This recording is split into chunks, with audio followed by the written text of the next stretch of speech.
So, welcome to the next episode of Write in Tom McMasters for Mayor. These are the post-election results. Tom spins the numbers. Tom spins the numbers.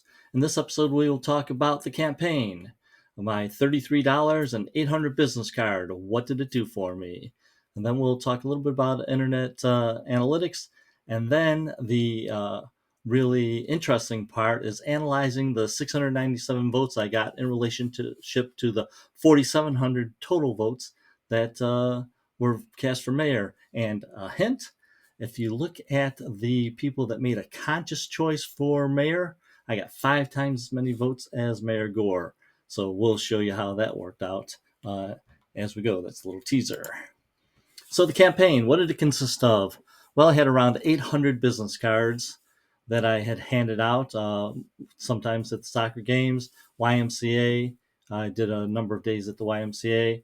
Randomly, when I shopped, I handed a few out. On election day, handed out probably 300 or so, and then I had volunteers that I'd given about 40 or 50. I had made around 20 videos. They went both on YouTube and Facebook. And huberresidence.org was my website and also the page name on Facebook. So I do have a blog website that if people are interested in what I'm saying, I can continue to do in the future. I think it would be very informative, but do want to know that you want to hear me produce it. To have some supporters and talk about election day. A couple of days I did have out holding signs myself, and then I did have volunteers and my son Thomas and a friend Shannon held the sign for me a little bit, so appreciate that help. WDTN did do an interview, and I did not get to see it on TV, so if you have the link, definitely would appreciate if you would send it to me. And of course, League of Women Voters put out their voters guide and had a little blurb in that as well. So that is the entirety of the campaign, or at least 95% of the campaign. So I wanted to talk a little bit about the YouTube analytics, or at least the views that I got in the videos that I had put out. So let me start that video. So I wanted to say a little bit about the YouTube channel where I put up all my videos and how effective it was in spreading the word of the campaign. So you see that these couple here are just ones right before or right after the election. So there's not a lot of views in here, but you can see for normal issues that I put together, it was in the 40s, 30s, 40s, maybe 60 views. So I really like this explaining TIF using the Walmart property tax payment as an example. So if you have time, I would recommend going ahead and viewing that. It gives you a good idea of the TIF. This other TIF effects on police and fire services, that gives you a good indication of when it should or shouldn't be used, when TIF should or shouldn't be used. So that's also a good one to look at. But this example one is better there. Economic development plan, again, I think that is pretty enlightening to people that do get to see it. Did have the cups and coffee in here. The key to that is that the city did not record it. It is full of a lot of misinformation that was given, and you'll see that I captured at least the Wawa gas station commercial property fib, I guess you want to say, in some of the other videos. But there's a bunch of them inside that video. So if you watch it and you think that you're learning something, go ask somebody that knows about the city and see if it really is how it's presented in that particular video. You can see though that I did have a couple of them that got a lot more views. This one right here had Huber Jack on it. Somehow people must have realized that because it ended up getting a lot of views. So that was pretty good. In this particular video here, Council Talk shutting down Rural King, got 1,600 views. That was a totally accurate depiction of what happened in council. So when the mayor came out and said, Tom's stirring the pot here, he's not telling you what's actually going on. It actually kind of annoyed me because it was perfectly accurate, and it's a shame that so many people would just take his word on it instead of watching the video in and of itself.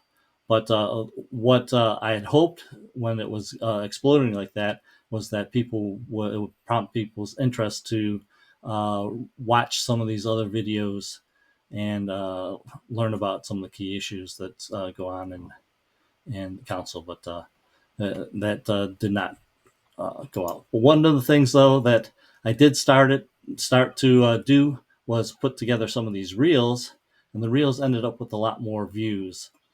I'm not exactly sure why, but they did. Here's, like I said, part of the capture from that Cups and Coffee, where the mayor tells people or strongly implies that the Wawa was already zoned commercial and council couldn't do anything about it, when of course that wasn't true.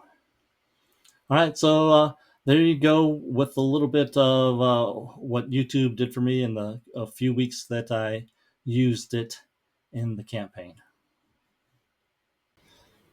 All right, and the other internet that I had done was, or at least social media that I had done was Facebook, and we'll look at a couple of posts that I had made. One I had made on my normal Tom McMasters page, and one I or profile, and one I made on my huberresidence.org page. So let's go and see how they did. So the one that I had titled "What's Tom's For" was on my page. I got 1,838 views.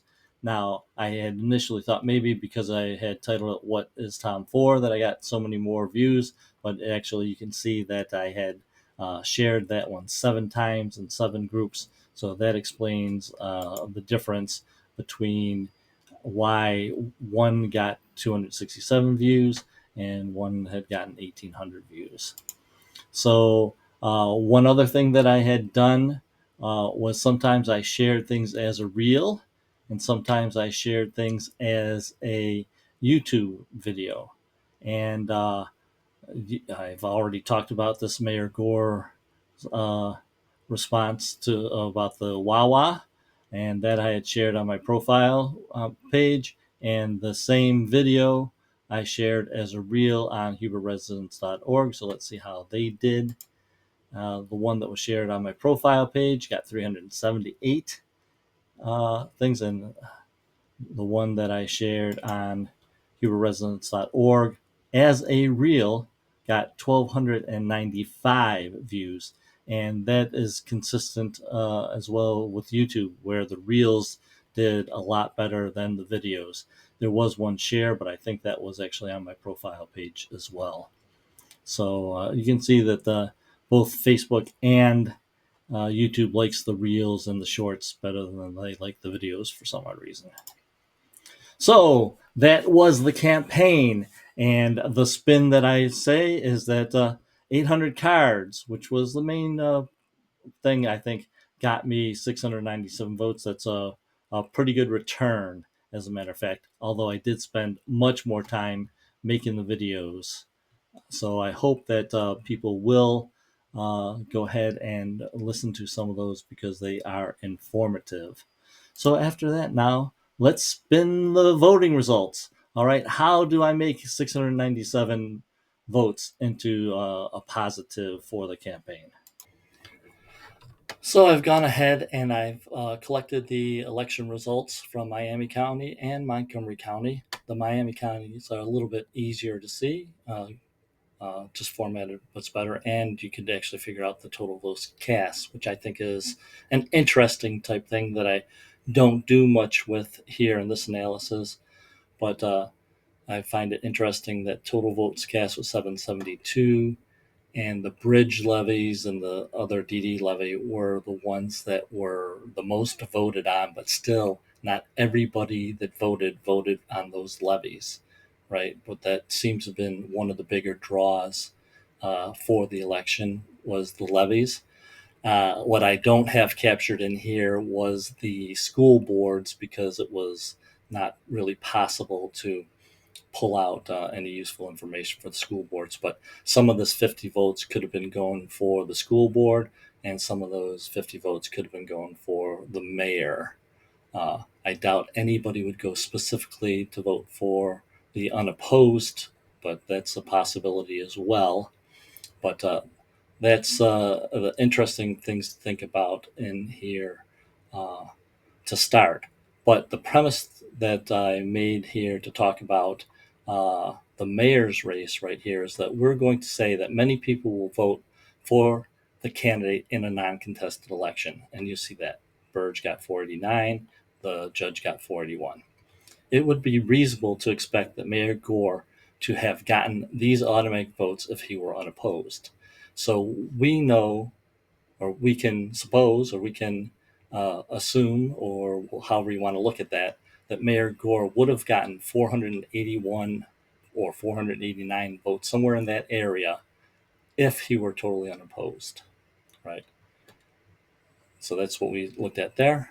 The difference between this total number that voted for the mayor minus the number that he would have gotten in the race were uncontested is an indication of how many people made a conscious decision to vote. Okay, so there were 610 people that voted for mayor. 481 of them he would have gotten anyway. So that leaves 129 votes out there where people were voting and made a conscious decision on the mayor that they wanted. Right? That's all reasonable. So if you look at that, and I got 78 of those votes, so that leaves 51 votes left for Mayor Gore. So of the people that made a conscious decision, I ended up with 60% of the vote. All right, so that's interesting there for Miami County. Now, what's kind of interesting in here is you do have one person here that voted in this precinct right there. Only one person voted, and they were a person that voted for Burge, but then took the time to vote for me as well. So that I thought that was kind of interesting. All right, so the same type of thing that we look at over here, right? So of the unopposed, there were 3,300 basically over there. So if the mayor total was 4,090, that's about 700 votes different there, but actually it turned out to be actually 824 if you look at the unopposed for the judge. 824 people in this whole thing made a conscious choice in Montgomery County. Of those, 205 of them voted for Mayor Gore. 619 of them voted for me. Right, so that's quite a difference. About 3 times as many people that made the conscious choice voted for me over Mayor Gore. Yes, there is a confounding issue for this analysis in that I stood at the polls at these two precincts, 6B and 6C. All right, and you can see that this really made a difference. Here, a lot of people say, when you hand them a card or you're at the polls, I don't like people being at the polls. If I haven't made my choice up by now, then I shouldn't be voting. But that doesn't seem to be the case here, especially for this write-in candidacy. It made a big difference that I informed people that I was running at that time, because from my experience handing cards out at the Y or handing cards out at the shopping mall, I would bet that 80% of the people, 75 to 80% of the people didn't know that I was a choice or they had a choice for mayor. And it probably was pretty close to that as they went to the polls. That's an important thing to realize for future candidates. That if they can get people out at the polls, that may influence things as well. Now, when your candidate's out there, it's better and you can't be at every poll, but just having some people available to hand things out would have made a difference. Now, as it turns out, it would not have made a difference enough for me to actually win. I did those numbers there. More people would have needed to know that I was running before election day so that they could actually look at the candidates. But what's important with all this analysis is that when people knew that I was running and they looked at the stuff beforehand, 60% thereabouts would have voted for me over Mayor Gore. So, why is that important now? Of course, is that I am basically volunteering to continue to put out videos and talk about important issues of the city. I think that these new NCA is a very important issue that people should know more than what the city's telling you about right now.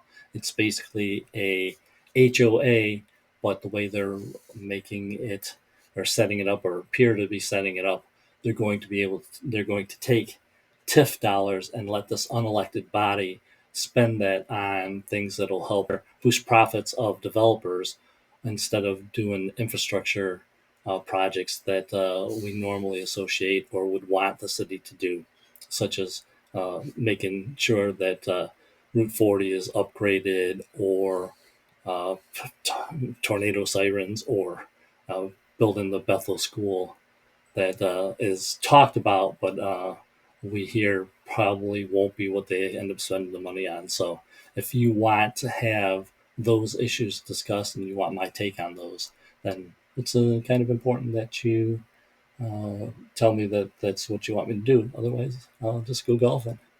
But anyway, thanks for making it this far. And I do have probably one, maybe two more post-election videos that I intend to make. So look for it there, and write, comment, and subscribe.